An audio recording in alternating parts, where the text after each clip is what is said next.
सभी को नमस्कार। मैं अवनी राजा और आप देख रहे हैं इन्वेस्ट स्मार्ट, एक ऐसा शो जहां हम आपके पैसे, आपकी बचत और आपके निवेश से संबंधित सभी चीजों के बारे में बात करते हैं। तेजी से बढ़ते शेयर बाजार में कैसे निवेश करना चाहिए और आपके म्यूचुअल फंड्स के लिए क्या स्ट्रैटेजी होनी चाहिए, इन सवालों का जवाब देने के लिए हमारे साथ जुड़ रहे हैं श्वेता रजनी इस वक्त। श्वेता, शो पर आपका स्वागत है। सबसे पहले मैं आपसे पूछना चाहूंगी, इस माहौल में एक निवेशक का क्या स्ट्रैटेजी होनी चाहिए? वैसे तो मार्केट चाहे ऊपर हो या नीचे, सबसे जरूरी फाइनेंशियल गोल्स होने चाहिए। जी, बिल्कुल सही आपने कहा। सबसे इम्पोर्टेंट जो रहता है कि आप अपना फाइनेंशियल गोल सेट कर दें। फाइनेंशियल गोल जब हम बोलते हैं उसके 2 पार्ट होते हैं। एक तो ये कि आप कितना रिटर्न चाहते हैं आपके पोर्टफोलियो में और किस लेवल की रिस्क आप ले सकते हैं वो रिटर्न जनरेट करने के लिए।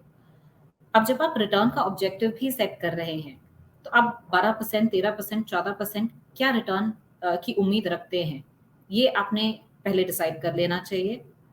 और यहाँ पे इम्पोर्टेंट हो जाता है कि जो इन्फ्लेशन है उसे मद्देनजर रखते हुए आप अपना रिटर्न ऑब्जेक्टिव सेट करें। आपने एक बार ये डिसाइड कर दिया कि मुझे 12% की रिटर्न चाहिए, फिर दूसरा बात आपने सिलेक्ट करना है कि एसेट एलोकेशन आप क्या फॉलो करें। 70% की आप इक्विटी रख सकते हैं, 30% की डेट रख सकते हैं। अगर आप ये कॉम्बिनेशन के हिसाब से जाएंगे तो 12% आपको आराम से आप एक्सपेक्ट कर सकते हैं। तीसरी चीज आपने जो डिसाइड करनी है वो ये है कि किस तरह से आप निवेश करें। आप स्टॉक्स में जाएं, आप म्यूचुअल फंड में जाएं, किस रूट से आप वो पार्टिसिपेशन लें। मेरी रिकमेंडेशन ये रहेगी कि आप म्यूचुअल फंड्स के रूट से निवेश करें। म्यूचुअल फंड्स में फिर आ जाता है आप किस स्कीम्स में निवेश करें। ये फॉलो करते हुए आपने आपके वेल्थ को मैनेज करना चाहिए। जी बिल्कुल। तो म्यूचुअल फंड्स की बात करते हैं। अगर किसी को इस वक्त लमसम इन्वेस्टमेंट करना है तो आपकी क्या राय होगी? क्या करना चाहिए या उसे थोड़ा स्टैगर करना चाहिए? जी, मेरे हिसाब से अगर आप मार्केट को देखें, जबकि बहुत लोग बोल रहे होंगे कि मार्केट 18,800 के आसपास पहुंच गया है, ये तो पीक लेवल है, तो क्या हमें स्टैगर करना चाहिए? पहली क्वेश्चन है जो माइंड में आती है। वैल्यूएशन अगर हम देखें तो मार्केट बहुत ही फेयर वैल्यू पे है। मार्केट महंगा नहीं है, मार्केट सस्ता नहीं है, मार्केट को यही लेवल पे होना चाहिए था। इसीलिए अगर आपने आज निवेश करना है मार्केट में, आप लमसम जा सकते हैं। ये तो हो गई लार्ज कैप की बात। जब आप इन्वेस्टमेंट्स करते हैं, आप 100% लार्ज कैप में नहीं जाते हैं, आप मिड कैप में भी जाते हैं, आप स्मॉल कैप में भी जाते हैं। स्मॉल कैप इस टाइम पे हम बोलेंगे सस्ता चल रहा है और यहाँ डिस्काउंट पे चल रहा है टू द फेयर वैल्यू। तो वो एक और केस बना देता है आपको क्यों आपने लमसम इन्वेस्ट करना चाहिए। तो मैं कहूंगी लमसम इन्वेस्ट करें डेफिनेटली। अगर आपने स्टैगर करना ही है तो आप 4 हफ्तों में इक्वली डिवाइड करके आप निवेश कर लें, सो दैट आपको कहीं ना कहीं लगेगा मैंने कोशिश की स्टैगर करने की। बट ये सही टाइम है मार्केट में एंटर करने का। यहाँ से और अपसाइड मार्केट में डेफिनेटली है। जी बिल्कुल। दूसरा जो सवाल काफी लोगों के मन में होगा वो ये है कि क्या ये मौका का फायदा उठाया जाए और कुछ प्रॉफिट बुकिंग करे इस वक्त? आपकी क्या सलाह है? जी, मैं कहूंगी प्रॉफिट बुकिंग मार्केट लेवल को देख के नहीं होनी चाहिए, पर इस हिसाब से होनी चाहिए कि जैसे आप चाहते थे 60% का इक्विटी होना चाहिए मेरे पोर्टफोलियो में, लेकिन वो 60 की जगह 70% चला गया है। तो आपके मन में जो एलोकेशन थी, आपने जो डिसाइड की थी, उससे आप 10% आगे चले गए हो।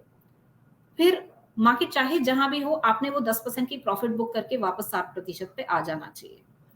जस्ट बिकॉज मार्केट आज 18,800 पे है, पीक पे है, प्रॉफिट बुकिंग करनी चाहिए, ये अप्रोच नहीं होना चाहिए। और जबकि मैंने जैसे पहले कहा मार्केट फेयर वैल्यू पे है। यहाँ से अगले 3-4 साल में क्या 10 से 12% की मार्केट मूवमेंट हो सकती है। वेरी हाई प्रोबेबिलिटी है कि वो हो सकती है। तो अगर आप 60% चाहते थे और वहीं पे हैं, देन आपने प्रॉफिट बुक करने की जरूरत नहीं है। हाँ, लेकिन अगर एलोकेशन के हिसाब से आप आगे चले गए हैं तो रीबैलेंस पोर्टफोलियो का करना जरूरी होता है, जो आपने हर साल में एक बार देख के अपना पोर्टफोलियो रीबैलेंस करना चाहिए। जी, तो उसी सवाल को आगे लेते हुए जो रीबैलेंसिंग की आप बात कर रहे हैं, इस वक़्त कैसे करना चाहिए वो, और जैसे स्मॉल, मिड, लार्ज कैप में आपकी एलोकेशन क्या होनी चाहिए? जी। तो जैसे मैंने कहा लार्ज कैप और मिड कैप में अगर आप देखेंगे ये फेयर वैल्यू पे चल रहे हैं। स्मॉल कैप काफ़ी डिस्काउंट पे चल रहा है। करीबन 30-35% की डिस्काउंट पे चल रहा है टू द फेयर जी, वैल्यू। दूसरी चीज़, अगर मैं यहाँ से देखूँ जो कंपनियाँ हैं, उनकी प्रॉफ़िटेबिलिटी की जो एक्सपेक्टेशन है, वो भी लार्ज और मिड कैप की एक्सपेक्टेशन है कि 15 से 17% तक उनकी प्रॉफ़िट्स ग्रो हो सकती हैं। स्मॉल कैप के लिए वो 20% के ऊपर के नंबर्स के टारगेट आ रहे हैं, इंडस्ट्री के कंसेंसस के हिसाब से।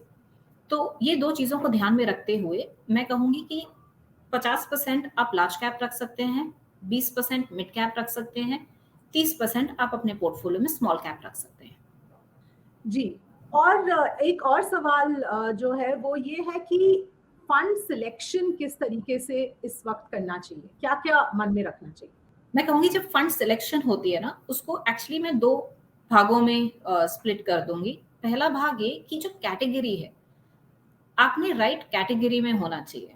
अब सही कैटेगरी आप कैसे देखें? जैसे एक एग्ज़ाम्पल देती हूँ, लार्ज कैप की जो कैटेगरी है, पिछले 5 सालों में वहाँ पे करीबन 35% फंड्स ने अल्फा जनरेट किया है, मतलब बेंचमार्क के ऊपर की रिटर्न दी है और एवरेज अल्फा जो आया है वो 3% के आसपास का आया है। अब ये लार्ज कैप कैटेगरी में कम से कम 90% लार्ज कैप स्टॉक्स रहते हैं। फ्लेक्सी कैप कैटेगरी है, जहाँ पे करीबन 70% एक्सपोज़र लार्ज कैप स्टॉक्स को रहता है। यहाँ पे पिछले 5 सालों में 6% का अल्फा इन स्कीम्स ने डिलीवर किया है। तो अब जैसे मुझे 50% लार्ज कैप चाहिए मेरे पोर्टफोलियो में, मुझे लार्ज कैप फंड की ज़रूरत नहीं है। मैं फ्लेक्सी कैप फंड के थ्रू भी वो एक्सपोज़र ले सकती हूँ।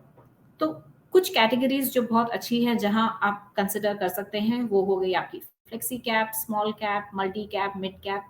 लार्ज कैप चाहें तो एक लार्ज कैप फंड आप रख सकते हैं अपने पोर्टफोलियो में, उससे ज़्यादा नहीं। फिर आज गई आपकी स्कीम सिलेक्शन। स्कीम सिलेक्शन करते वक़्त कई बारी पास्ट रिटर्न के बेसिस पे फंड सिलेक्ट हम करते हैं, वो नहीं करना चाहिए, बिकॉज़ जिस फंड ने इनफ डेटा हमने देखा है कि जिस फंड ने पिछले 3 साल में अच्छा किया है, आगे जाके वो फंड के अच्छे करने की प्रोबेबिलिटी बहुत कम होती है। तो जब आप फंड सिलेक्ट करें, आप देखें कि फंड का जो पोर्टफोलियो जिस तरह से कंस्ट्रक्टेड है, वो आगे जाके उसकी क्या क्षमता है। फंड मैनेजर ने किस तरह से फंड मैनेजमेंट की है और उसने कितना वैल्यू जनरेट किया है।